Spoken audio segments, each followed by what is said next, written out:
Hi, it's Winton Churchill with the Barefoot Consultants, and I'd like to welcome you all to our Facebook Friday call. Today, we're going to talk about three things that your freelance buyer is thinking about as they evaluate you in terms of suitability for the job, the task at hand. I think, especially new freelancers are kind of focused on getting their proposals in and the technical aspects of that. And it's very helpful to understand what the buyer is thinking about, because frequently today they can come back and ask you a question. They might even want you to be on a video call, like a Zoom call, to compare you to other people that they're considering interviewing for the job. And so these are important things, sort of mindset things that will help you maximize your thoughts as you go through that process. And I'd like to welcome all the folks participating live today. Um, Welcome, and also welcome to all of those of you that are listening to the playback. And we do answer questions in the chat after the playback session happens. So be sure and drop your questions in there. And welcome Bob from and Jackie from Roatan down in Honduras. Bob's back diving again, I'm pretty sure, and has some great pictures on his website if you want to see some fabulous underwater photographs there. Good place to go. So we're going to start off talking about the first thing that your freelance buyer is thinking when they look at your proposal, when they look at your profile, and when they're thinking about hiring you. And the first thing they want to know is, does this person have the skills to do this job? And the only way they know that, to a degree, is by looking at other jobs that you've done and how other buyers of your services have liked or not liked your services. And of course, on most websites, freelance websites, there's lots of ways to work on them, different ones, but generally you're going to see a 1 to 5 star rating, with 5 being that they were very happy with what you did, and 1 being not so happy with what you did. And so that kind of begs the question, well, how do I get started if I haven't gotten started yet, if I don't have any star ratings? And the answer is, the first job you get is typically your most difficult. So the best kind of jobs to go for are the tiny jobs, the jobs that you could do in an hour or two, the jobs that you could do almost in your sleep, so that you get a very good rating. You can make sure you deliver on time, and not a lot of time elapses from the time you start. And welcome, Tom. Good to see you here. Come on in.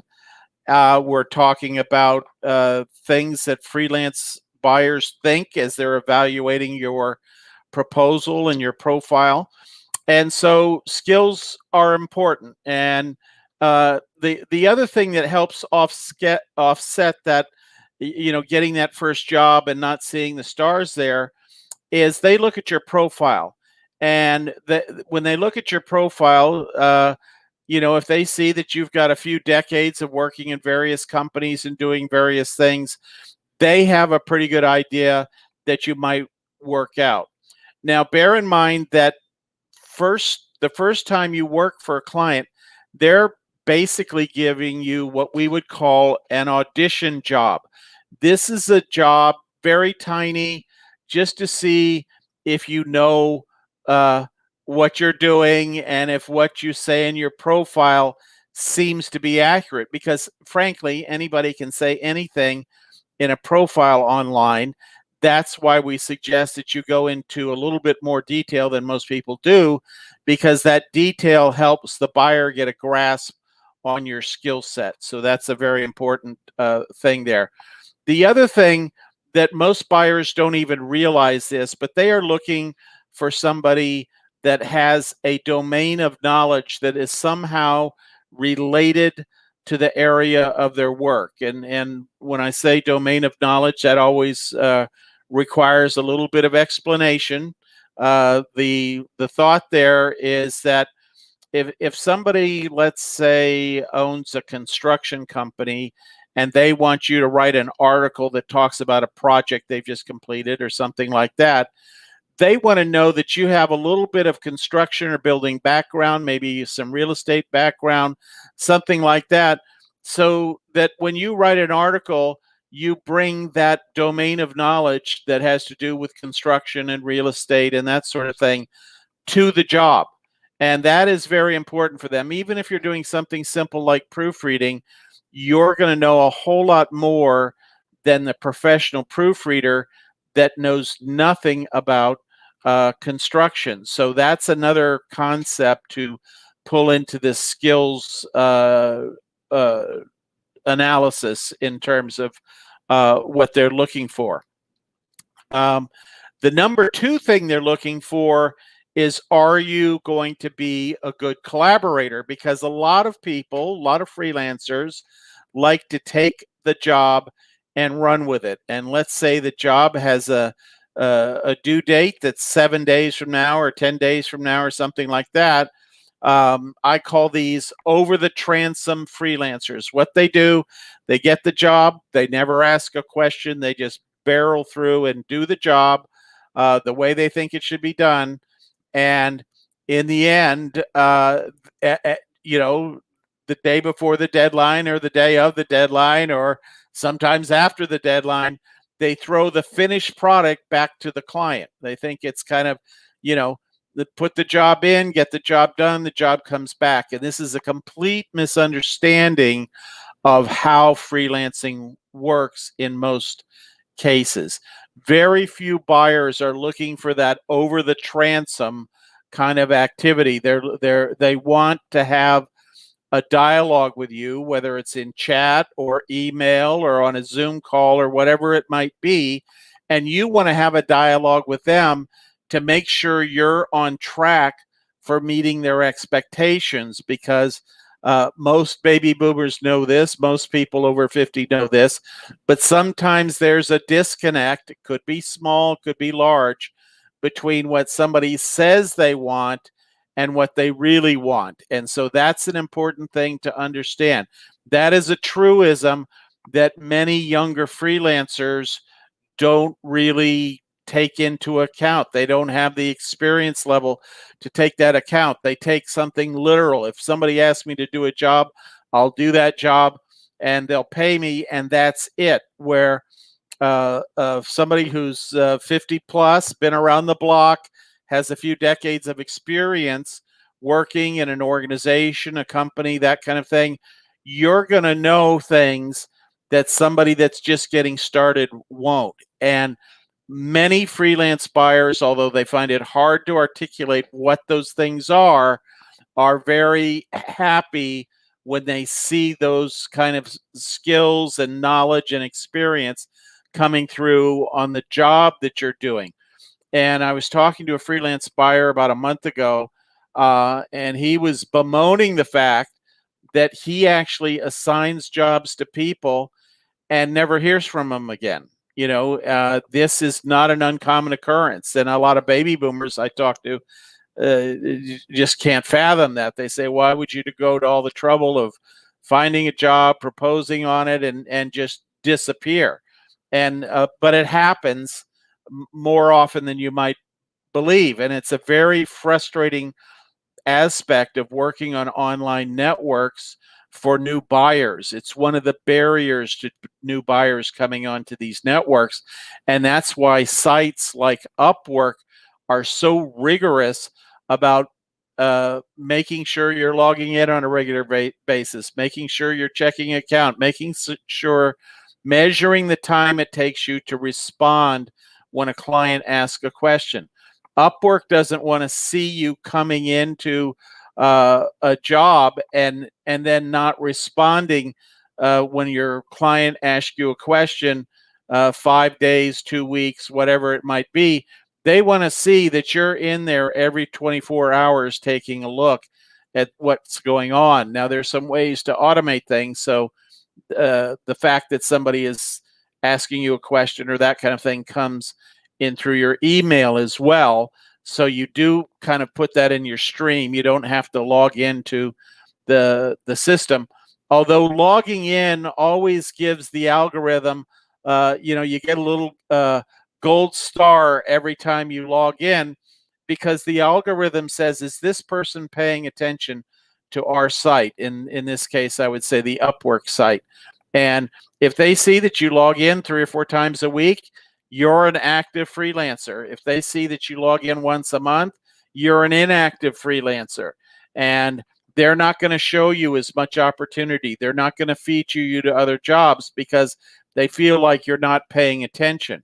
And so in the mind of the freelance buyer, they want to know, is this person going to be a good collaborator? And there's lots of ways to measure collaboration skill, but one of the ways is, are they responsive to the buyer's input throughout the course of bidding on the job, and then awarding the job, and then doing the job and completing the job. These are all things that the freelance buyer is looking for in terms of your skill set and your background, in just that sense that when my freelancer that's hired me to do something, freelance buyer has hired me to do something, that I'm going to be responsive and going to serve them by having that conversation, whether it's over chat or email or on a Zoom call, by doing that.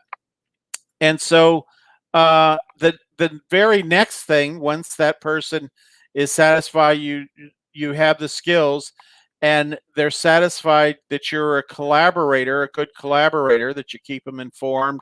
If there's going to be a delay in the due date, that's a good, you keep them in the loop on that. Sometimes things come up, and that's completely okay, but you need to be able to talk to that person and let them know, so it's not a last minute thing. If they're counting on you delivering something on a Friday and it's not there, you don't want to wait to Saturday to tell them, because they might have other people standing by to take what you've done and move that on to somebody else.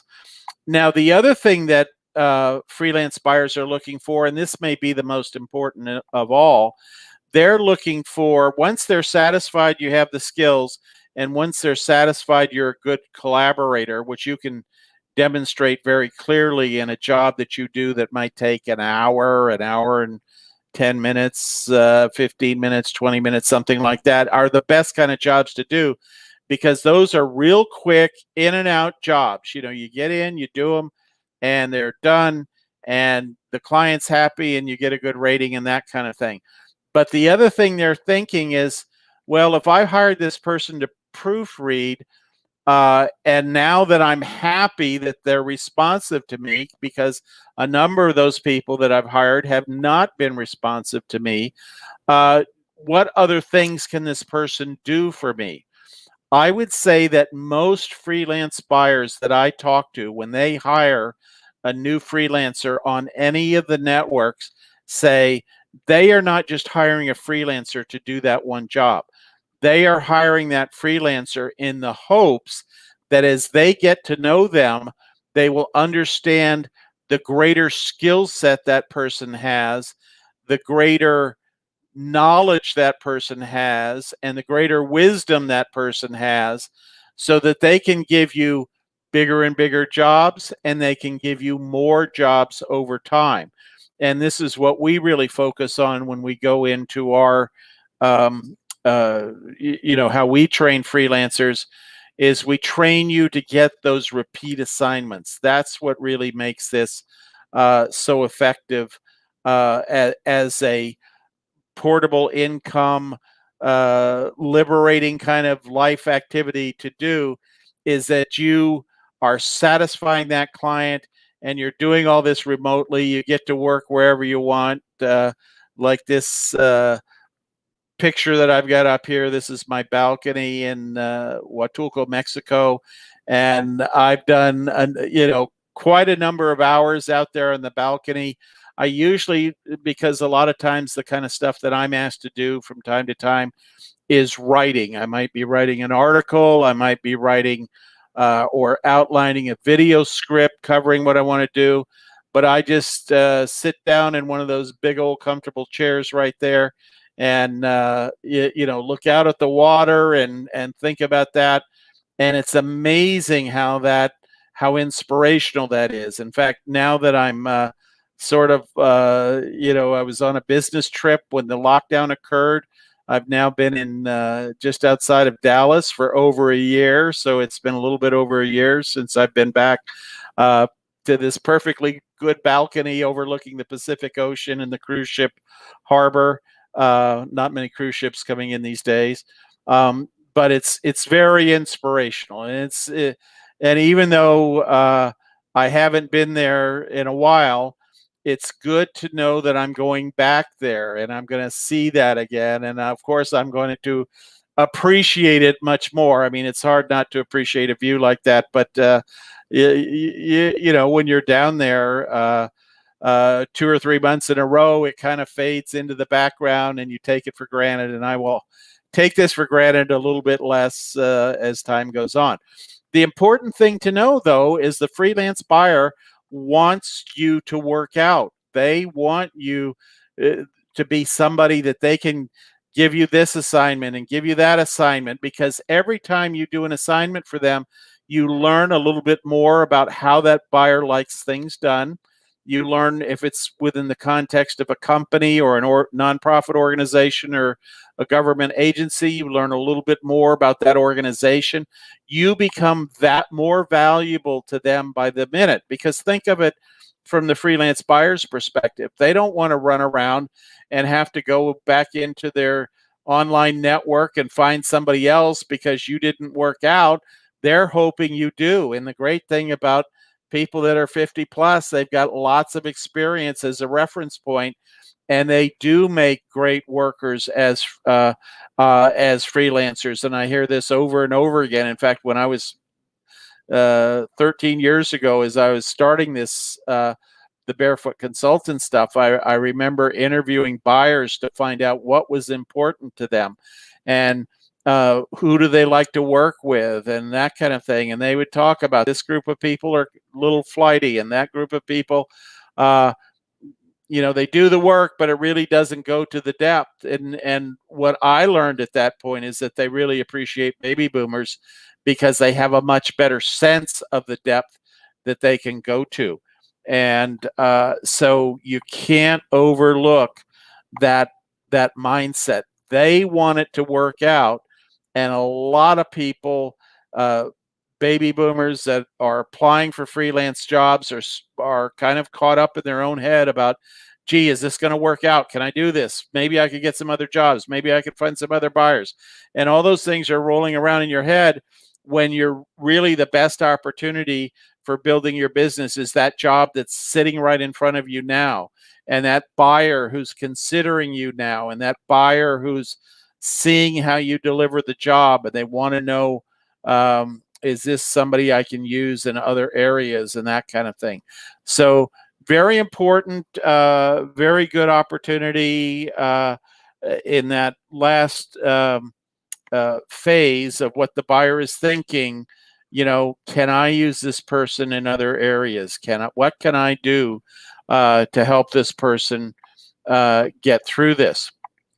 And so I'm happy to take any questions you might have at this point. And again, those of you that are listening to the replay, if you want to post those questions in the replay, happy to answer those either on our private Facebook page or in our public Facebook page. So we'll do that. Let's see here. Okay.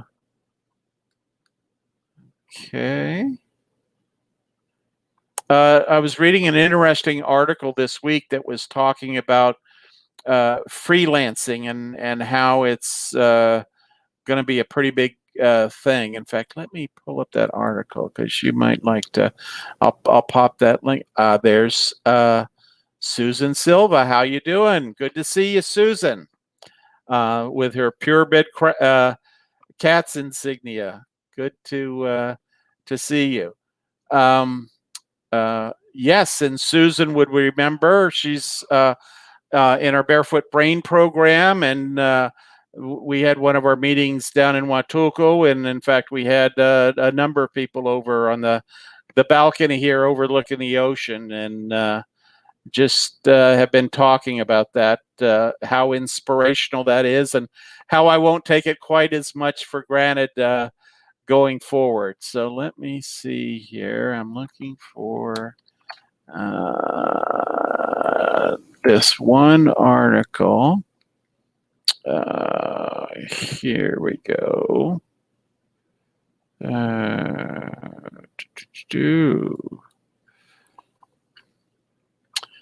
And I'll get the screen shared in just as soon as this article comes up. And I'm going to put this article also in the chat room. Good article. So those of you that are not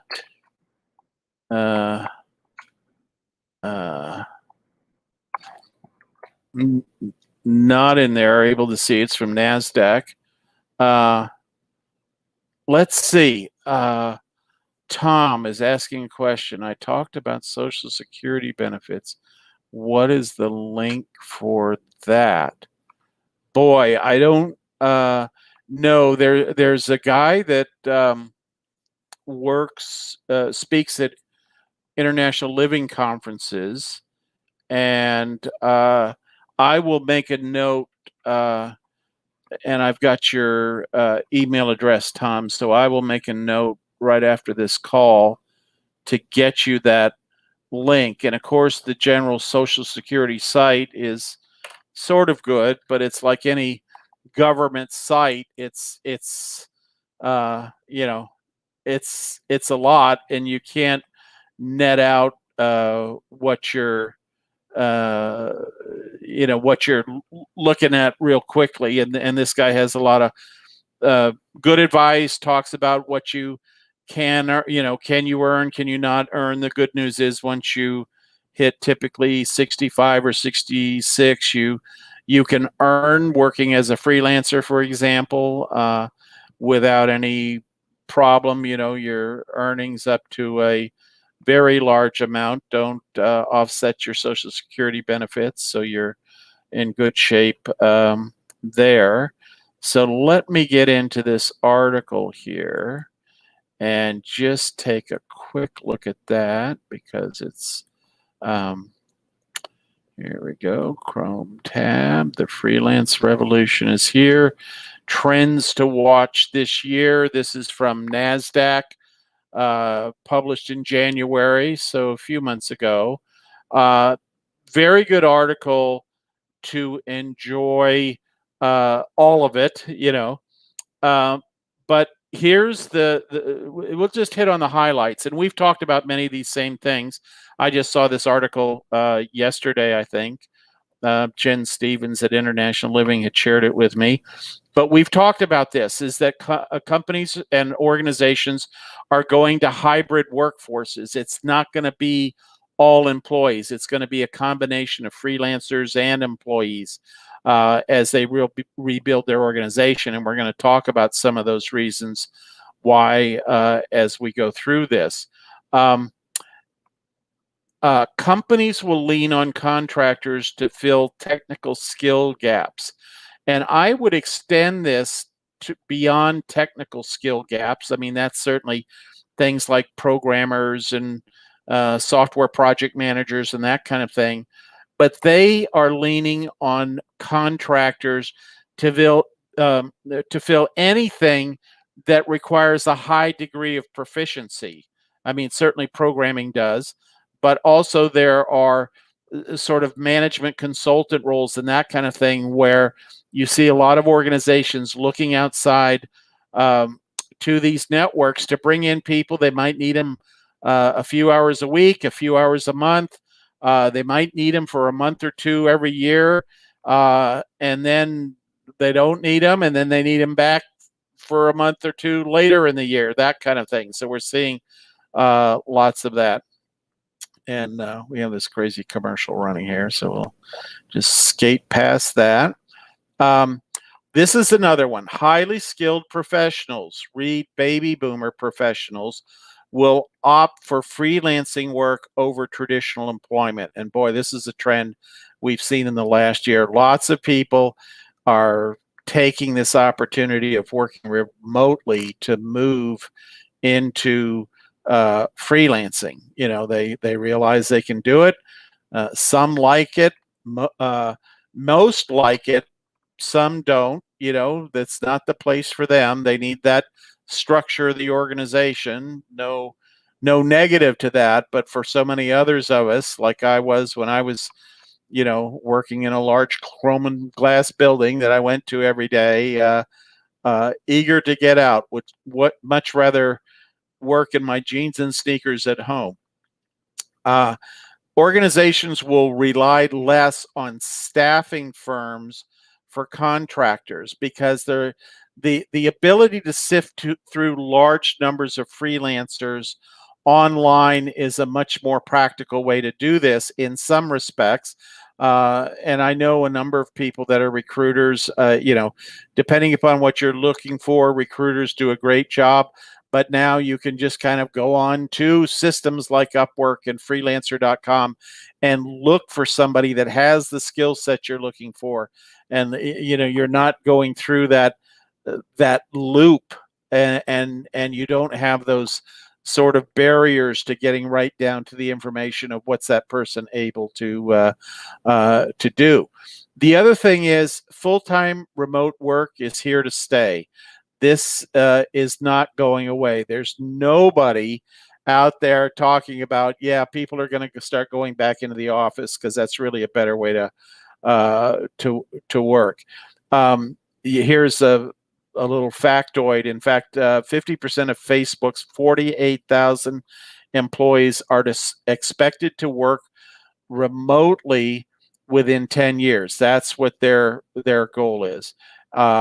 And Twitter and Square have made their work from home forever options official. So that is, you know, we're going to see more of that as that happens. Now, the sixth thing is very interesting.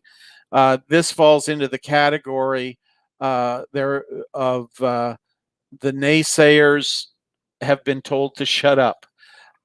Lots of managers, particularly in organizations, said we couldn't possibly let people work from home. This is something that I heard from time to time over the years. And, you know, beginning about a year ago or a little bit more, maybe a year and a month ago, everybody learned, and maybe we didn't learn it at first because everybody had to shift gears. They had to start working remotely, and there was some spin up time. How do we work this out? How do we balance the kids in the house with the preparation for dinner and all the other things? And where do I put my office? But, you know, over the last year, people have worked out all that stuff and they refined and enhanced that. And what this does in the minds of employees that are working from home, this helps them understand that I can work remotely effectively, and it makes the idea of doing that in other jobs more interesting. And then a little bit more about what it means for the future. So it's a relatively short article. You know, obviously an unprecedented year for businesses and employees, but it was already a major shift. But even as the vaccine becomes available and some of these other things that business is understanding about how people get work done and how they're most productive, they are beginning to shed their leases on office space. And lots of articles that you can Google out there, and you will see office space disappearing, or leases being canceled by major corporations. I just read an article talking about those in different metropolitan cities around the U.S. So lots of stuff going on there. So happy to take any questions you might have. And Tom, as we're wrapping up, I'll be sure and get your Social Security link off here in just a few minutes.